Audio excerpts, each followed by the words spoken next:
Доброго дня, шановні гості. Good morning, dear friends. Good morning, dear speakers. Good morning, dear guests. Ukrainian Crisis Media Center starts its day, and today the first briefing is devoted to radiation exposure in Russian army positions near Chernobyl. The Greenpeace presents results of several days of sampling in Ukraine. Good afternoon. Все одно немає звуку в мікрофон. На кнопочку він має червоним горіти. No input to the mic. Так, з червоним світиться, значить працює. Unfortunately. I am Kramarenko Yevhen. I'm head of the State Agency of Ukraine on Exclusion Zone Management. Our authority is to implement policy of Ukraine in terms of the radiation exclusive zone management and supervision over the situation in that zone. Perhaps you know that from February 24, the exclusion zone was under the impact of the occupation, and around lunchtime it was fully occupied by the Russian troops, and the occupation there lasted for 35 days. The Russian Federation actually acted as a nuclear terrorist. It kept our people, our employees at the station as hostages, and deployed troops in immediate vicinity of the nuclear object, also landing of the aircrafts, helicopters, and also deployment of heavy military machinery, knowing that Ukraine, of course, would not target the that military equipment with the challenge, knowing about the threat of radiation, and this could be classified as a terrorism. Now we have more nuclear waste and fuel there than it was back in 1986. Moreover, we have the spent fuel storage and the nuclear waste storage there. During the occupation, in result of barbarian actions of the Russians, considerable harm and damage was committed. A lot of material damage was done, which requires more than 100 million euros for reconstruction. The Ministry of Environmental and Natural Resources of Ukraine now tries to restore the safety level in the exclusive zone, and we try to improve the equipment. Much is done. The system of the monitoring of safety, the office premises, the premises for the personnel are restored and rebuilt. As of today, the radiation situation in the exclusive zone and in the objects is under control and almost restored to the previous level. Unfortunately, the occupiers left a lot of landmines installed, which makes it difficult for our staff to move around the zone, and it also complicates the fire extinguishing operations when which become necessary when that land mines explode. We would like to attract to the attention of the international community to the restoration of the Chernobyl exclusive zone, and we are very grateful to those who are already involved. We managed to raise, as of today, hundreds of millions of hryvnia. I would like to thank you to the delegation of the Euro Commission, to the government of the United States, to the Bank of Reconstruction and Development, and to many other international donors who contributed to the nuclear safety, which the damage of which threatened to the entire continent. Now I would like to introduce to you our speakers from the organization, which needs no introduction, which have been contributing to the protection of environment for a long time. This is an international non-governmental organization, which the Greenpeace, which decided to undertake the survey and sampling in Ukraine. And the latest several months, we tried to make a survey of the crimes committed by Russian Federation against the environment in the exclusive zone. That survey and sampling was done with the involvement of special equipment, with the involvement of the Greenpeace experts, and with the support from our agency. We are very grateful to Greenpeace for the coverage of situation, for revealing truth, and exposing the crimes of the Russian Federation during aggression that they were undertaking. And I am pleased to give the floor to Mr. Thomas Breuer, head of the nuclear experts team from the Greenpeace.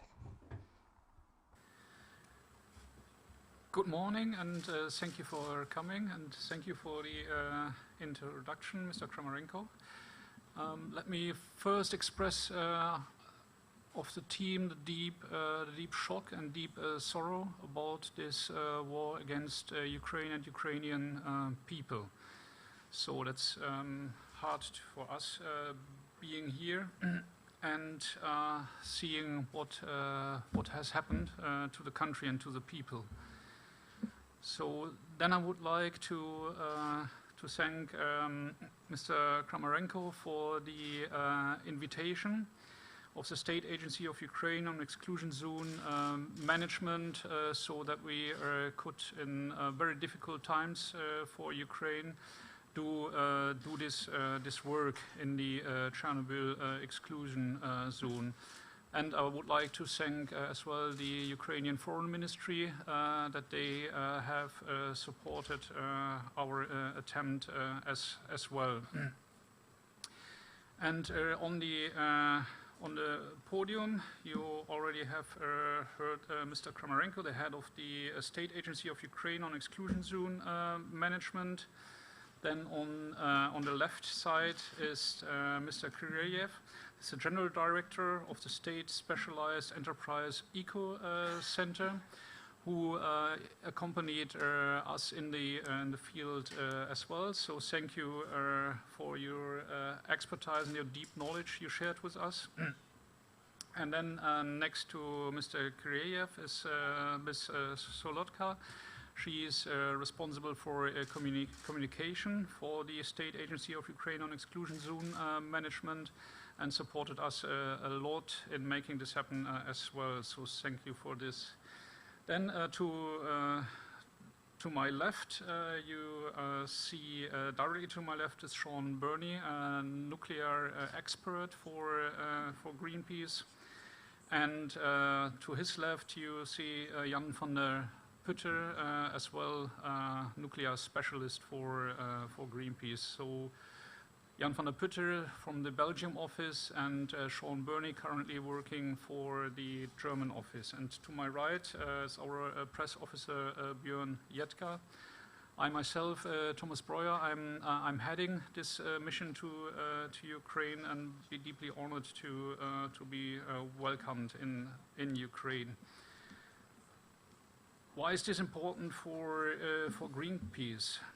The current crisis due to the war against Ukraine has, amongst all the other threats to Ukraine and the people, caused and started a nuclear crisis. So one in Chornobyl zone, where we have been and working, and the other one in Zaporizhia, where are the nuclear, the biggest European nuclear power plant. So, and both crises are as a result of the Russian occupation of the country and the war against the country. So there's a big interest from worldwide Greenpeace offices in this mission, and yeah, for us it's important as well, as we would like to do more work as Greenpeace in the future in Ukraine as well.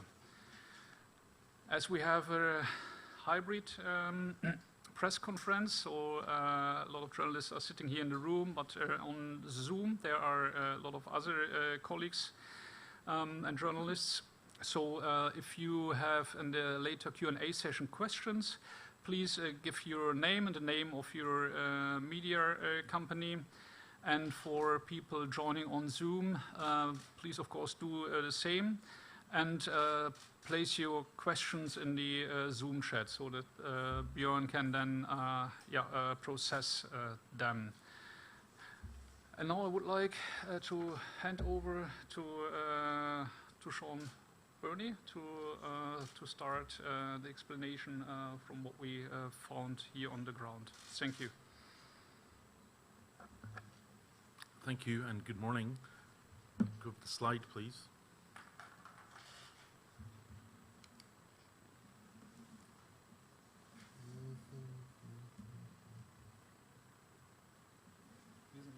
Okay.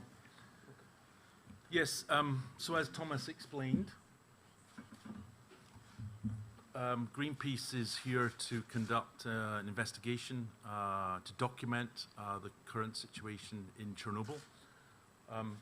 Two particular parts of the mission was to document, discuss, learn from Serhiy Kireev and the staff of the Ecocenter, scientists working on the ground in Chernobyl.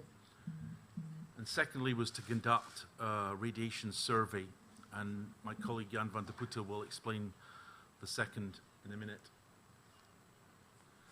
So in April, shortly after the Russian departure on March 31st from the Chernobyl site, Greenpeace Germany commissioned McKinsey Intelligence Services, former military intelligence specialists whose basically job is to use satellite and imagery analysis, basically an attempt to understand the Russian military occupation of Chernobyl, their movements and activities, not just in the most famous trench that basically has been documented, but throughout the exclusion zone.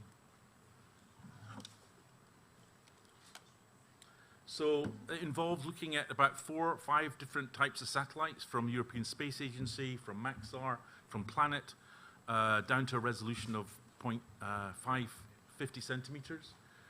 This image here shows one of the convoys of Russian armored vehicles that moved through Chernobyl in late February, 13 kilometers long. This is a location about 1.5 kilometers from the Chernobyl nuclear power plant, about 1.5 kilometers to the east of the famous trench. This is a roadblock, and we'll come to that later on when we look at the radiation levels.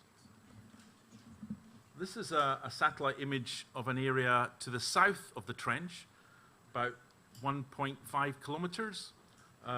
And basically it shows 3 Russian soldiers on foot patrol moving through the forest. And again, we'll come to the fact that this is a highly radioactive environment, and there's clear evidence of Russian military moving through that environment, of course, not just at the trench. And there, of course, is the trench. The analysts at McKinsey basically looked over a period of time, the evolution, the construction, the movement of the Russian military. We also asked them to look at fire hazards and fires that broke out during the Russian occupation. This one particularly is near the Yanov Trench. And what they concluded was that the fire on the 28th of March was deliberately set by the Russian military.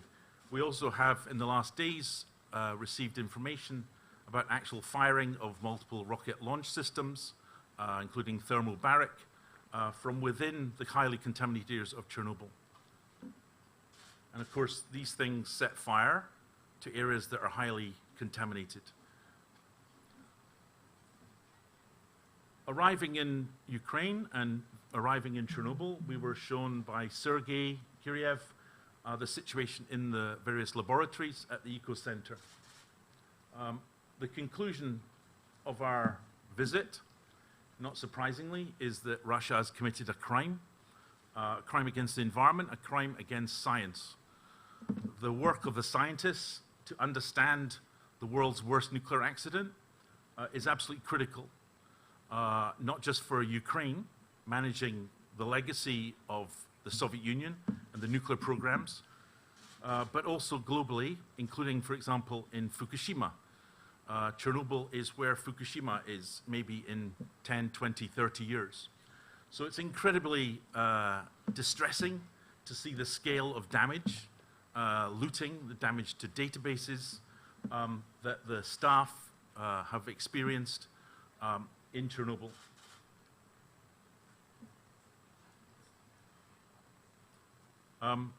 Basically, Greenpeace has concluded that just on this issue alone, regardless of what's happened with the radioactivity and the movement of Russian forces, that the Russian occupation is indeed a crime against the environment and global science in attempting to understand radiation risks. I'd like to then pass on to my colleague, Jan Vande Putte.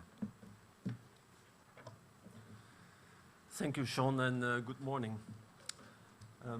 Before presenting to you the data we collected in only 3 days of our research, of our survey, I would like to start with a more general observation, and that is that we could experience the enormous complexity to do any research today on the site of the Chernobyl exclusion zone.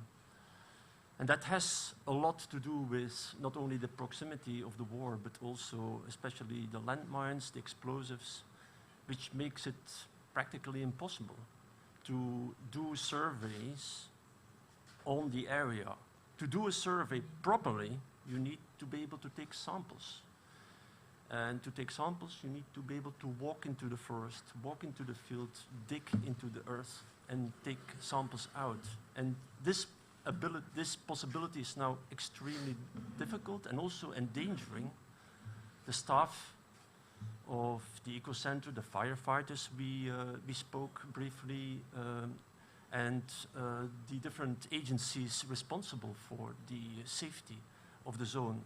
This is still an accident happening, even if we're 36 years after the accident, and it needs active control. And if this is jeopardized, deeply jeopardized, then this is what we qualify in our press release a crime against the environment, with the consequences for the people, the population, the firefighters, the workers, even beyond the borders of Ukraine. So that is a general observation. If we look at the result, next slide, please.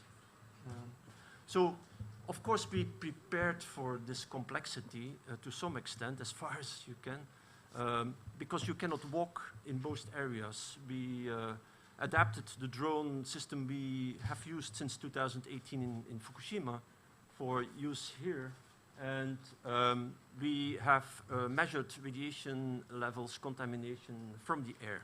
And the first observation we did was at a lower altitude, next slide, of like 35 meters. Then at 100 meters, next slide.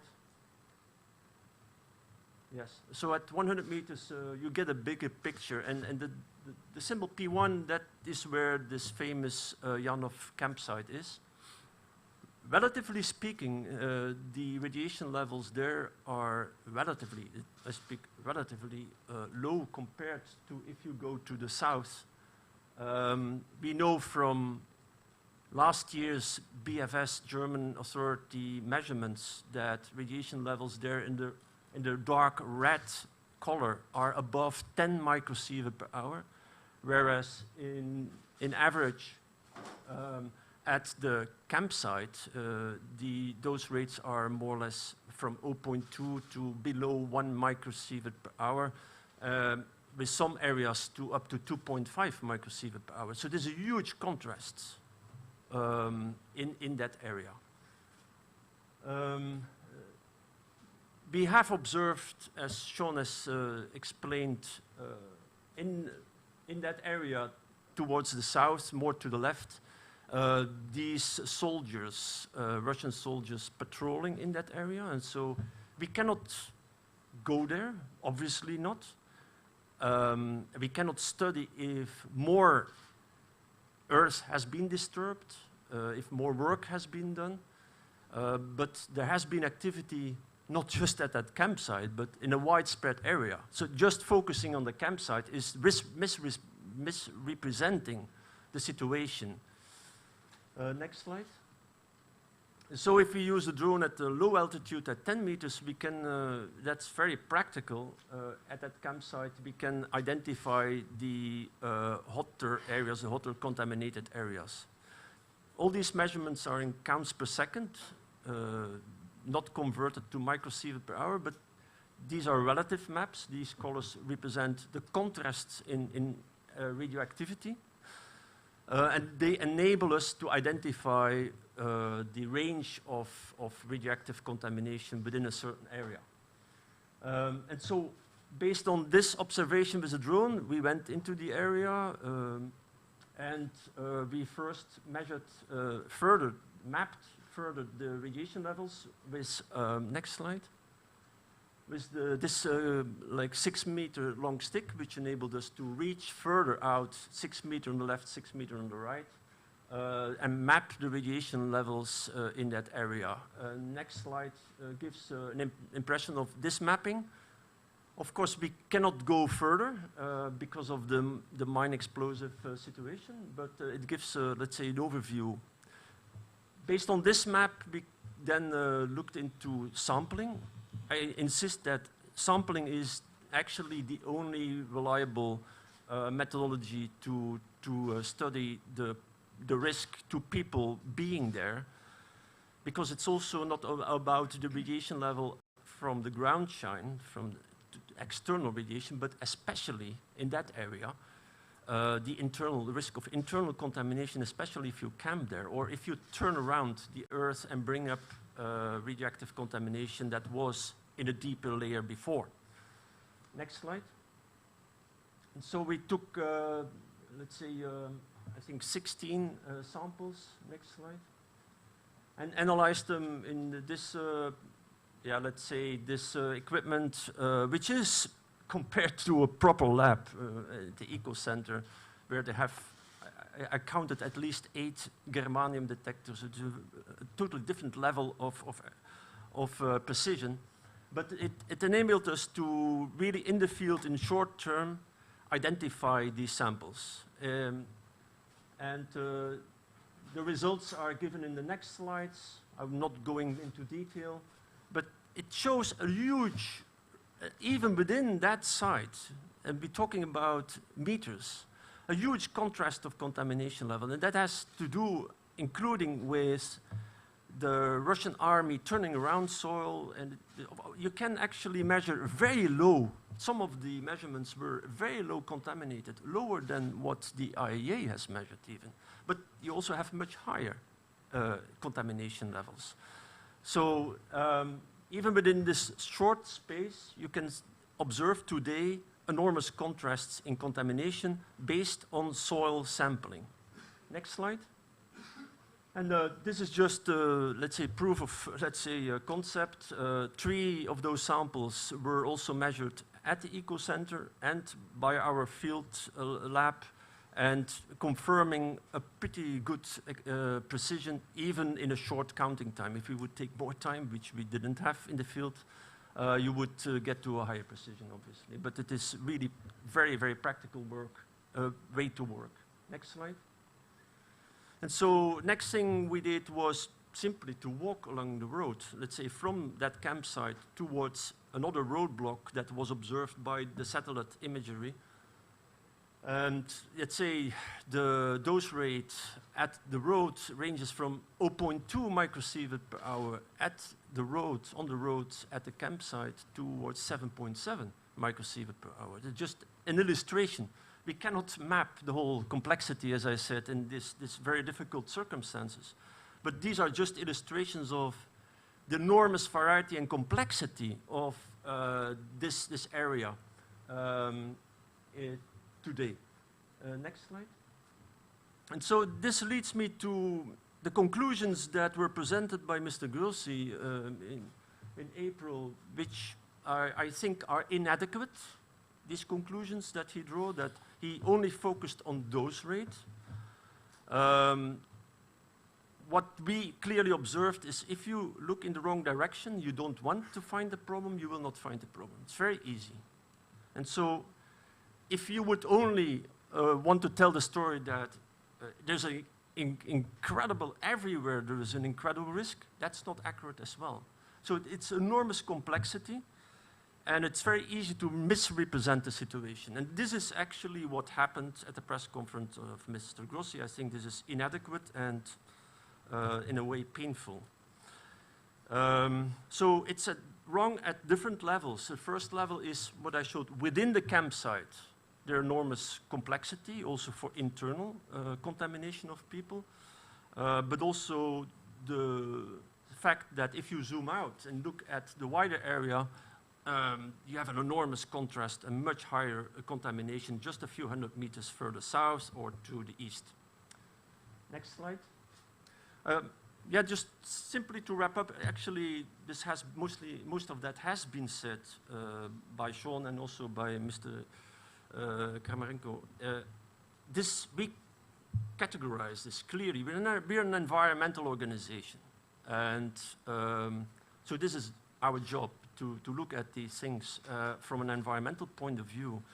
And we can clearly, as we say in our press release, categorize this as a crime against the environment. That's not just the environment. It's also a crime against the people, a crime against the firefighters, a crime against the staff, like the colleagues of Mr. Kireev. And this not only for Ukraine, but beyond the borders of Ukraine. And so, crimes against the environment, I think personally the most striking and complex issue is for firefighters. I'll just give that, I'm not going to repeat the whole thing, but for the firefighters, they face an incredibly complex situation because you have the landmines, and already a fire truck was exploded. So it's a real threat. It's not just imaginary, it's a real threat. So if there is a fire in the Chernobyl exclusion zone, it's incredibly important to interfere and to stop it because the forests are contaminated. An intense forest fire can spread the radioactivity over many kilometers, tens of kilometers of distance. So that is a serious problem, and you need to be able to interfere and to stop these forest fires. They're radioactive fires. And if you loot, if you steal fire trucks from that area, if you put landmines there, if you also, on top of that, damage the monitoring system, aerial monitoring system, which is used to inform the firefighters of their dose and where they can go and how they need to operate, that's an almost impossible situation to manage. And so this is, to me, the most striking example of a crime against the environment, the people, the workers, and the firefighters. Thank you. Thank you, Jan. And last speaker, and then we go to question and answers. Mr. Kireev, please.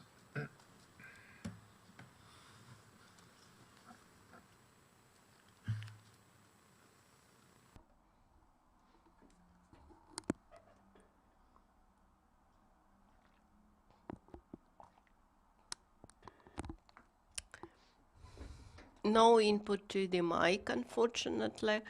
He is not speaking into the microphone. Sorry. Включіть, будь ласка, мікрофон.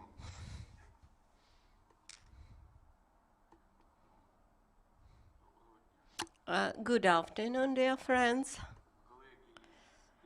My colleagues from the Greenpeace have described very professionally and in much detail the situation in the exclusive zone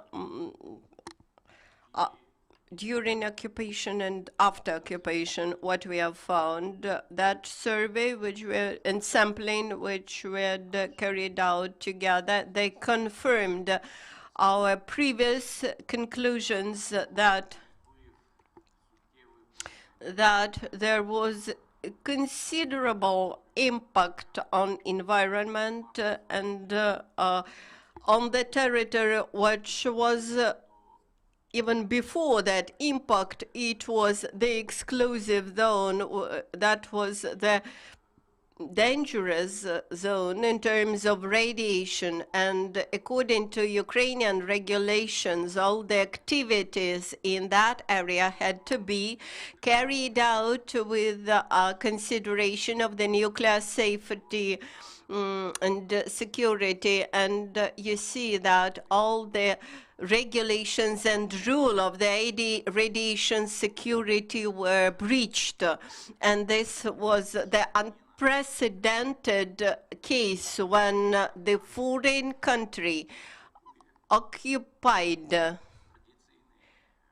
the radiation nuclear object and behaves in that object breaching all the norms and rules of behavior in the dangerous environment, which is contaminated with radiation. And despite the mission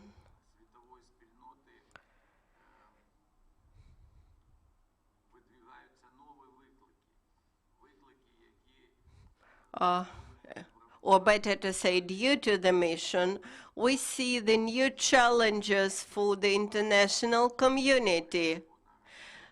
We have somehow mitigated the risks of similar activities, similar behavior in the territories of nuclear contamination around the world. And in the exclusive zone, we have the automated system of radiological control. We had, and it operated successfully till February 25th. That was an independent monitoring system. The sensors of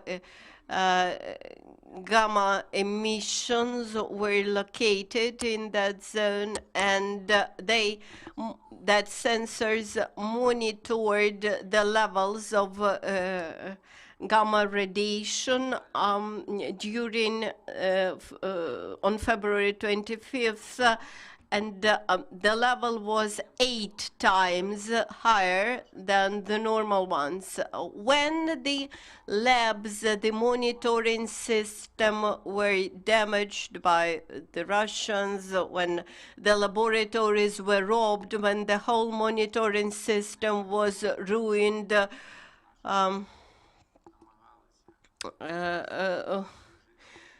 we stopped getting images, but our experts did their best, and on March 3rd, our experts managed to restore some sensors, and we found since March 3rd, we found that the levels of radiation started to decrease slightly due to the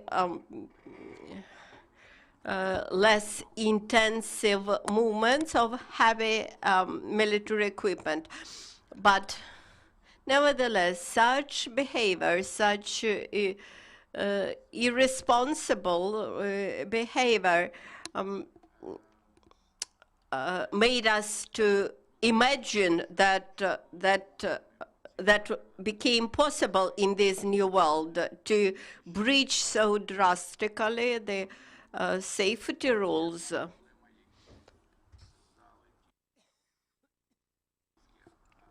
Another problem, which was imposed by the occupants, and that was mentioned by our colleagues from the Greenpeace, there were the fires and wildfire, man-made fires and blazes which happened during the occupation.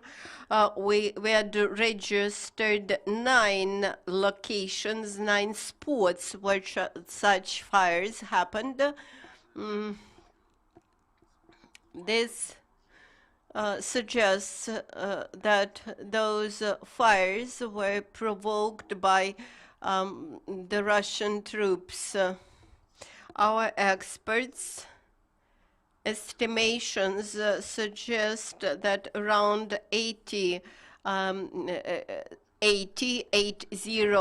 square kilometers of forests were damaged with that fires, and we had demonstrated to the Greenpeace how difficult it was for Ukrainian emergency service to extinguish that fires.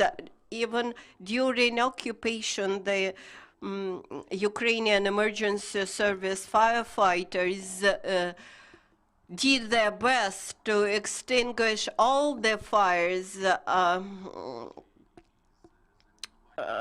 but the access to the fire spots was very much limited by landmines, and that was extremely dangerous for firefighters. As for surveys and sampling, together with our colleagues from the Greenpeace who did their sampling at the higher professional level with good equipment, was very important for us because my colleagues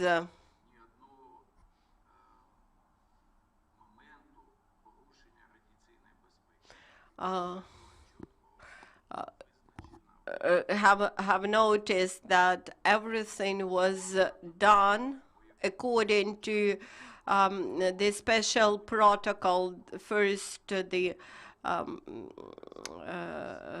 spotting was done, then sampling, and the results of the field research were done in line with the special protocols with the spectrometer, and then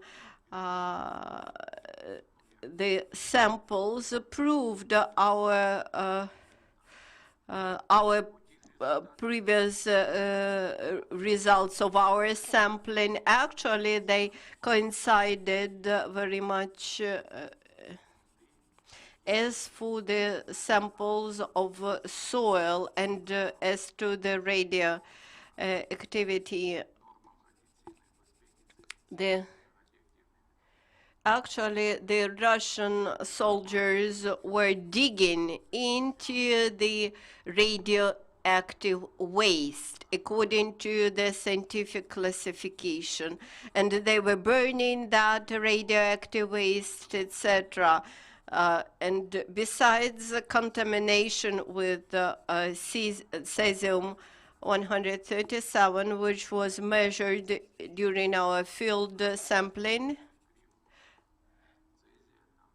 besides cesium, we found a set of radionuclear elements which are even more dangerous for human beings, and that they can get into human body through breathing or dirty hands that were plutonium, americium, alpha particles, and strontium.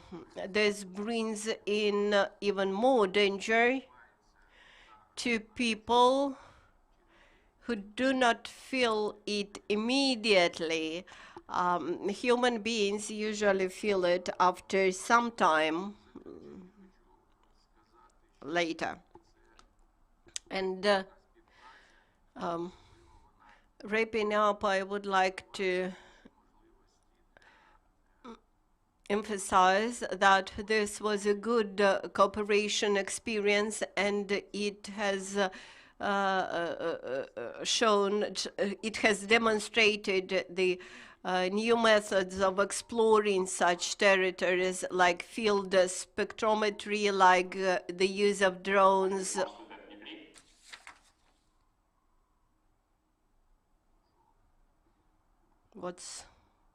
Продовжуйте, будь ласка, це якийсь інцидент технічний. That was technical intrusion, sorry.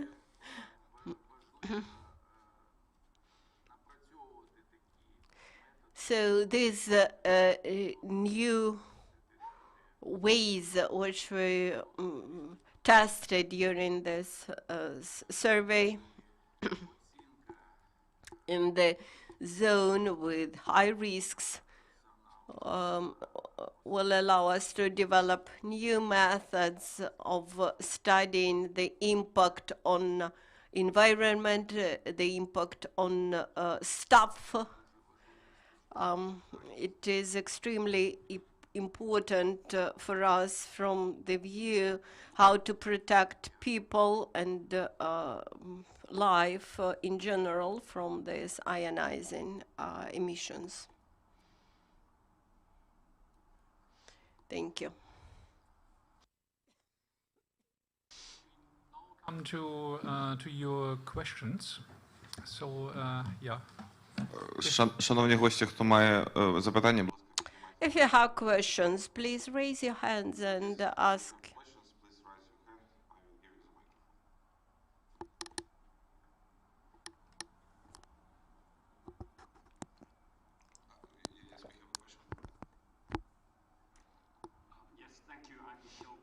From Japan's public broadcast NHK. Mr. Kireev, you mentioned about the founding of the 8 times higher radiation level, which occurred probably, was certainly during the initial phase of the Russian aggression. Does this time's Greenpeace samples taking reinforced that 8 times rise of the level, or was there something particularly new that came up following this time's investigation? Thank you.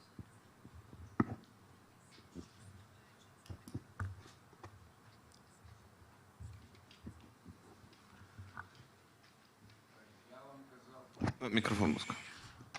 Я вам казав, що I mentioned that in this zone we have automated system of radiation control, and the sensors of gamma emissions, they were located around the whole exclusive zone. We have 35 or 36 sensors, and we registered the raise of the level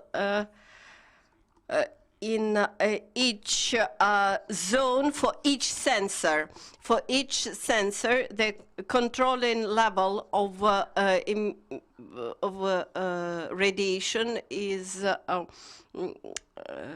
registered. This is the level which is calculated for several years in a row.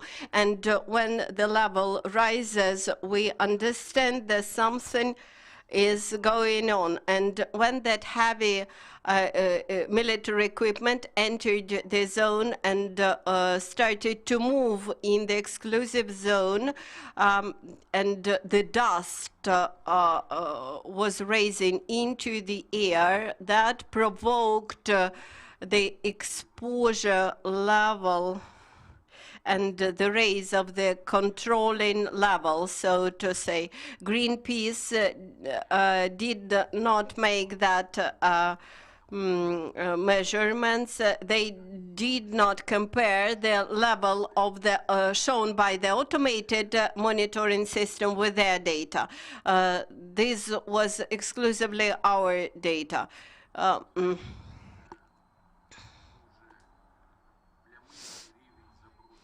And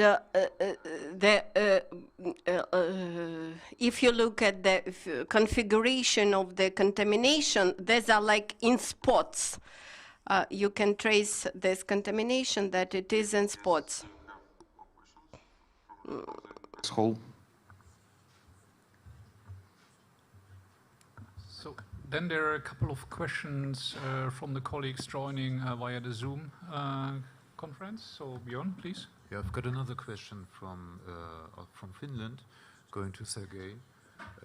Let me quote it. Is there any corroboration for reports of Russian soldiers falling ill due to exposure to radiated soil in the exclusion zone?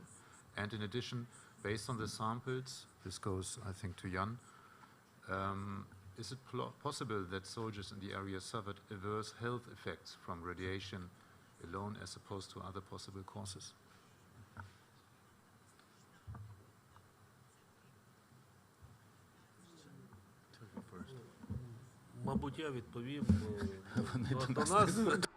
Perhaps I should answer this question. The Russian soldiers did not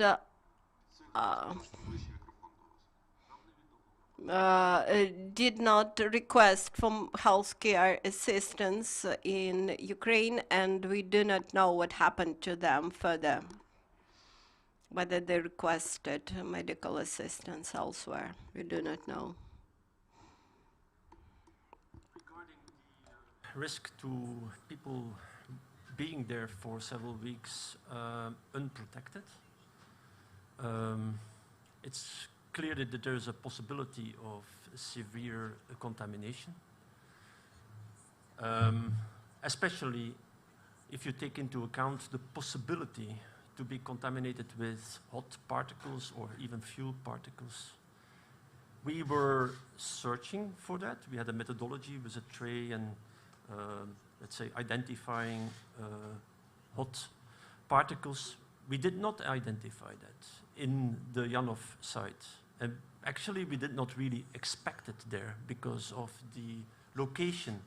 It's not the right location to find them, but it's not excluded that fuel particles are present. And if you ingest or inhale such particles, or then very severe consequences could be for those people.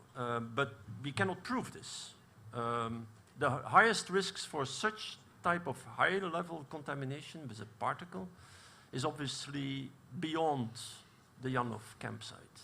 That's also why I showed the overview, a bit the zoom out from the Janov campsite, and Russian soldiers have been all over the place in unprotected situation, camping there. And so our conclusion is we did not observe, we did not see the smoking guns, so to speak, but it is totally plausible that some soldiers will have severe health consequences of their presence over several weeks in that area. Thank you. Jan, there's another question to you from Rosa Lampela, Finnish Business and Tech Media. She wants to know, just confirming, Jan Vande Putte from Greenpeace is accusing IAEA of giving misleading data on radiation levels in Chernobyl after the Russian attack? First of all, what I said is that the presentation by Mr. Grossi after their investigation here in Chernobyl was clearly inadequate, and at several levels. So I would use the word inadequate. And given the very difficult situation for the workers, the people, the population, here in Ukraine, giving an inadequate assessment of the risk is, I think, painful. That's what I said. Thank you. Another question. Також хочу додати, що I would like to add that during surveying the territory by our Greenpeace colleagues, our Ecocenter participated in that sampling, and we now have in our disposal that results, and they shared the results with them. When IAEA experts were doing their surveys, their sampling, we were not involved. We do not know what they were doing. We do not know about the results and conclusions, and we cannot evaluate or assess what was done.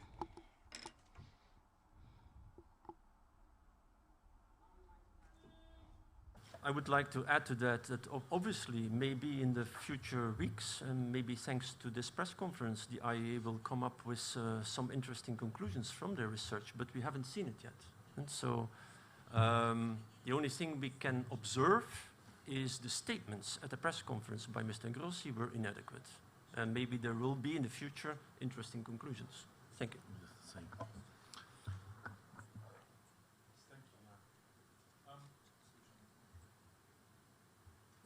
Jan and I have been working on the nuclear crisis on Ukraine since the beginning of this tragic war. And what's very clear is that the International Atomic Energy Agency is compromised by its relationship, long-standing relationship to Russia and the Russian state nuclear agency Rosatom. In March, we actually wrote to Mr. Grossi asking him to suspend from his duties the Deputy Director for Nuclear Energy, Mr. Solodka, because he's a long-standing Rosatom official. We received an assurance from Mr. Grossi that Mr. Solodka does not report to Moscow, does not work for the Russian government, but is an IAEA employee and therefore reports to Mr. Grossi. And it's Mr. Grossi that takes responsibility for these issues.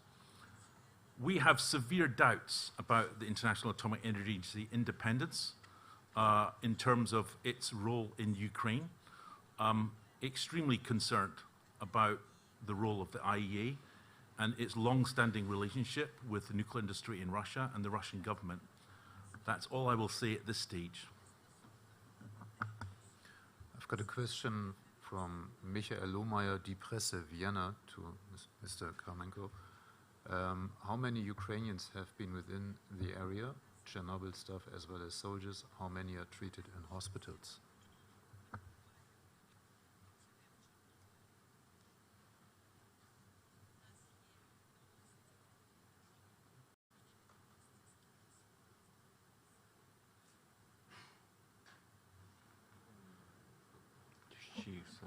тут мається на увазі російських солдат. Do you mean Russian soldiers applying to hospitals? Because when we speak about Ukrainian soldiers, as far as we know, when they enter the exclusive zone, they are properly instructed. They are dosimetrically controlled.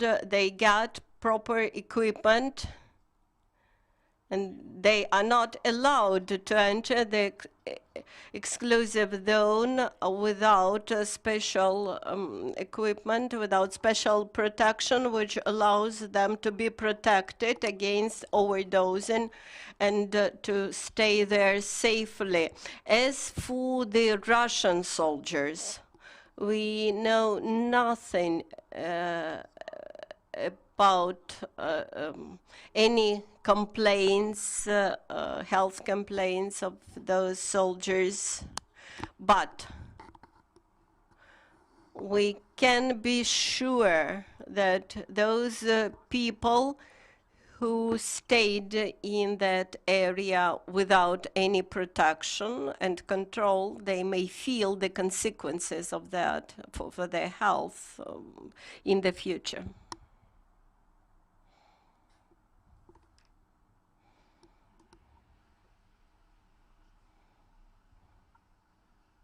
There's a question in the back, please. Yes, yes, one moment. Thank you. Nadia Shevchenko, Information Dossier. I guess my question should be directed to Mr. Shaun Burnie.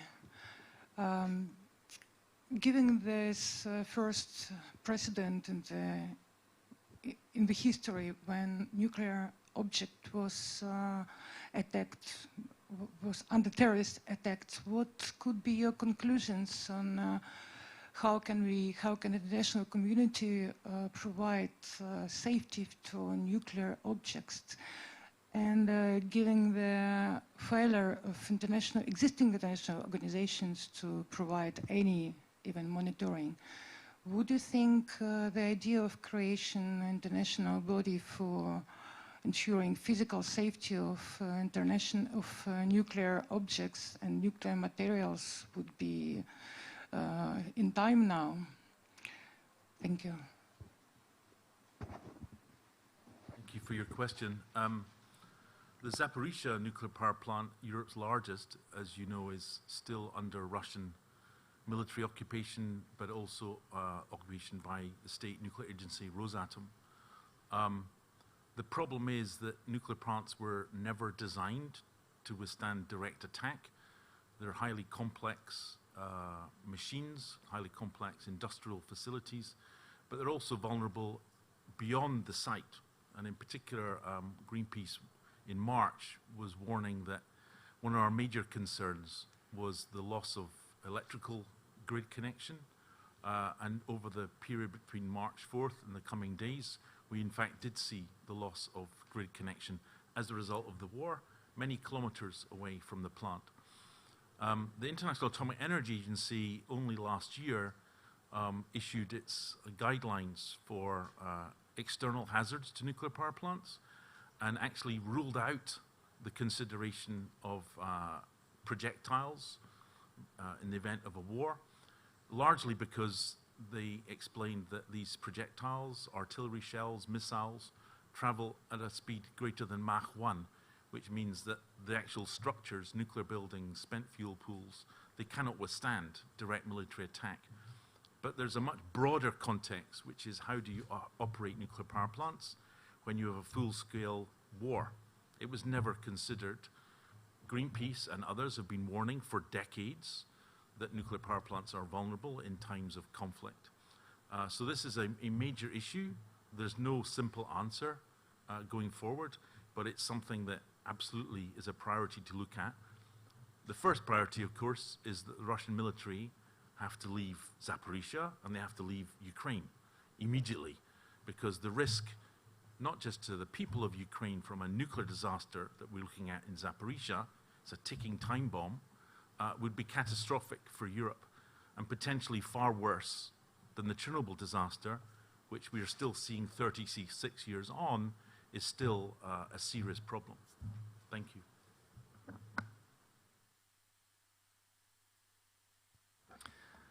So has this answered your question? Okay, thank you. Any more questions from the audience or from Zoom? Björn? No. Okay, then I think we can conclude the press conference here.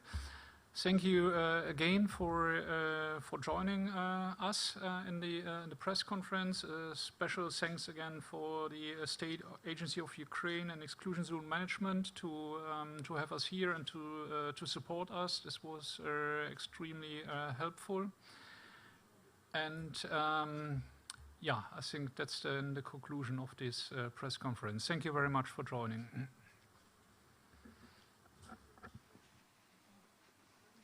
Конечно, вот тут сейчас